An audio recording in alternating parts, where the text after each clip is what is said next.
According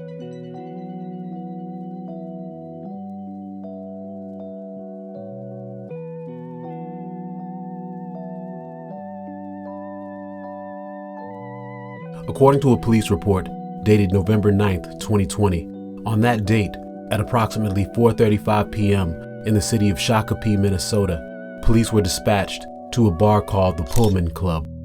A man was smashing car windows with a baseball bat.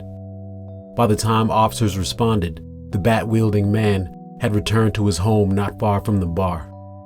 The man stuck his head out of his second-floor apartment window and yelled at the cops about how he hated people. Officers tried to calm him and talk to him. Soon the man disappeared from the window and returned with the red plastic gas container. He poured something out onto the ground and officers could smell the gasoline. More cops were showing up. The man would become calm and would listen to the officers for a while. Then he'd become angry again, yelling that he hated people and the police. He produced a cigarette lighter, held it close to the gas canister, apparently threatening to start a fire. According to the report, he threatened the cops that there would be a fight if anyone came into his apartment and that he would hurt someone. The man told the cops that he'd only had one shot of liquor that day. At least part of the reason he was so pissed off is that someone had, quote, put shit in his drink. The police had been there for about 30 minutes when the man finally agreed to come out onto the deck downstairs to speak with officers. He came downstairs, opened the door, and stood in the doorway. Officers observed he was holding a large machete in his hand as he was standing in the threshold. The man went back into the apartment, and at approximately 5:04 p.m., officers were able to convince the man to drop the machete out of the window. He threw it onto the ground next to a vehicle which was parked directly underneath the window. Soon the man saw that officers were attempting to covertly gain entry to the apartment. The dialogue turned sour then, and the man decided he would no longer speak with officers. He retreated into the apartment, closed all the windows, and continued yelling. Soon the officers saw the flicker of flames inside the residence. The man came back to the window holding a baseball bat. The flames inside the apartment swelled. The cops believed they saw the man tossing items onto the fire to feed the flames. The man opened the window again at some point. He was screaming out at the top of his lungs, quote, "Go outside," unquote. He yelled it repeatedly. He closed the window again at some point as the flames continued to build. The cops evacuated the building. Thick black smoke was billowing out of the window. The man was beating on the windowsill and the side of the building with the baseball bat. The man began tossing items out of the window, damaging a car that was directly below. The fire blocked the man's exit from the apartment, and he was being overcome by the heavy smoke. Cops convinced the man to jump out the window. The man jumped and landed on the hood of the car below. Cops moved in, and it took a group of them to detain the unruly man. He was read his rights at the jail but gave no statement. The man's name was ALEXIS Saborit. He was 41 years old and was an undocumented immigrant from Cuba. Feds had attempted to deport the man in 2012 but failed because Cuba would not approve the paperwork. He was charged with first-degree arson and other offenses. He was released from jail on $75,000 bond. In March of the following year, 2021, he failed a piss test and was arrested again. He had liquor in his system, which was a violation of the conditions of his release. On April 1st, he was released on bail again by judge's order, despite the defense requesting a mental health evaluation, saying that the man might represent a threat to the community. Another $50,000 bail secured his release. It was reportedly paid by his longtime girlfriend, a woman named America Thayer.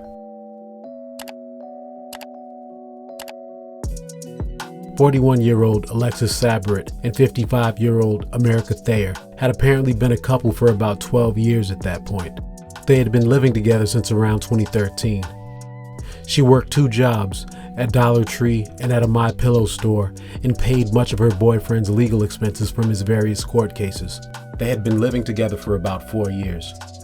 Friends of Thayer described her as a bubbly and outgoing person who was always smiling and who brightened everyone's day. ALEXIS Saborit had multiple domestic violence convictions to his credit, including one that followed a 2017 incident in which police responded to a 911 call from Thayer's home and found her pinned to the ground by Saborit. A fight between the two had apparently began because Saborit believed Thayer had been talking to another man at a bar that night. While that case was pending, Saborit was ordered to have no contact with Thayer. Thayer wrote a letter to the court begging for the restraining order to be lifted. The court granted her petition.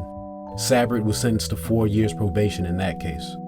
The two continued seeing one another, but Thayer was apparently afraid of Saborit, and her friends and acquaintances noticed numerous indications of domestic abuse. One friend said that Saborit was just dangerous, and that once the couple visited her apartment and Saborit refused to let Thayer use the bathroom alone. Her Dollar Tree co-workers have said that she once came to work with a broken arm and would sometimes show up with unexplained bruises on her face.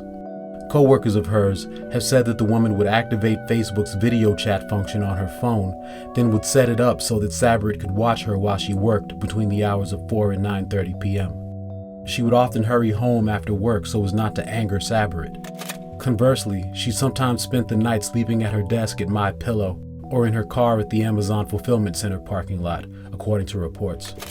Thayer also often asked to stay at co-workers' homes to get away from Saborit. A co-worker once asked why she didn't leave the man. Thayer responded that if she left Saborit, he would kill her. Thayer mentioned to a friend one day that Saborit often carried a machete on him.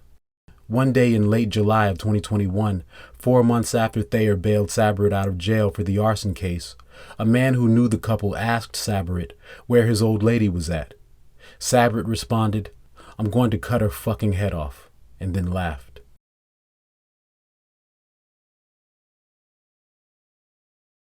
A few days later, on July 28, 2021, ALEXIS Saborit and America Thayer were spending some time together at Memorial Park in Shakopee. At around 2:15 that afternoon, an acquaintance was there with them and noticed that Thayer was angry at Saborit. Saborit was due in court that day for the arson case, and Thayer was concerned that he might miss the hearing and would get in trouble. Less than 30 minutes later, Shakopee police responded to the intersection of 4th Avenue and Spencer Street, not far from the park. When officers arrived at the scene, they observed a female, naked from the waist up, lying with her feet towards the curb and her shoulders near an open car door. The woman was America Thayer. She had been decapitated, and her head was lying approximately 1 foot away from her body. There were large amounts of blood on the ground and in the passenger side of the vehicle. There were several witnesses to the crime. One of them was driving along and noticed a stopped vehicle. The witness saw a man standing near the stopped car by the passenger side, swinging an object through the air repeatedly in a downward motion. The witness said the object was black and looked like a police baton. The witness drove past and came back to the scene where he saw a body lying on the ground. Another witness was driving along several cars behind a vehicle that stopped at some point. She thought it had broken down. A vehicle in front of her drove around the stopped vehicle and another made a U-turn. The witness could then see the driver of the stopped vehicle standing by the passenger side, making a hitting motion. The driver threw an unknown object into the yard and then dragged something out of the car that looked like a body.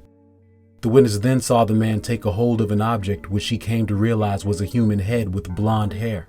He tossed the head. The witness watched as the man walked away from the scene.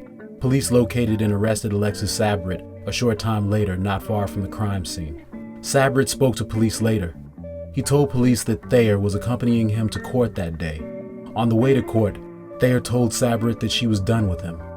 Saborit told the cops that he used a knife to kill Thayer because she had been abusing him and that when she threatened to end the relationship, she had gone too far.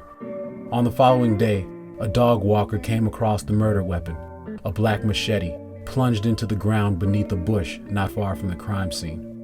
A witness to the crime captured cell phone camera footage of the moments immediately following the beheading of America Thayer.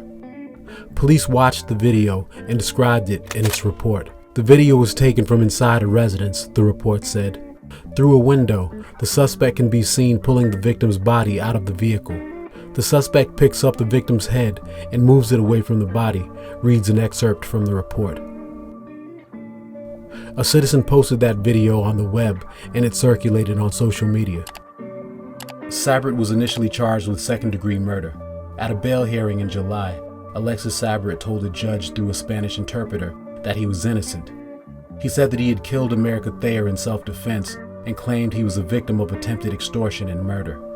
He also asked to be deported to his home country, Cuba. The judge made no such order and set bail at $2.5 million. Saborit was indicted by a grand jury in September of 2021 a little over a month after the killing, on more severe charges of first-degree premeditated murder, and his bail was raised from $2.5 million to $4 million. On March 23rd of this year, Saborit was deemed competent to stand trial. His trial has yet to be scheduled. He faces life in prison if convicted of America Thayer's murder. Peace, you guys. Thanks once again for watching. Thanks for liking. Thanks for commenting. Thanks for subscribing. Thanks for helping me to grow this channel. I've got more interesting stories to share with you guys dropping soon. Stay tuned. Peace.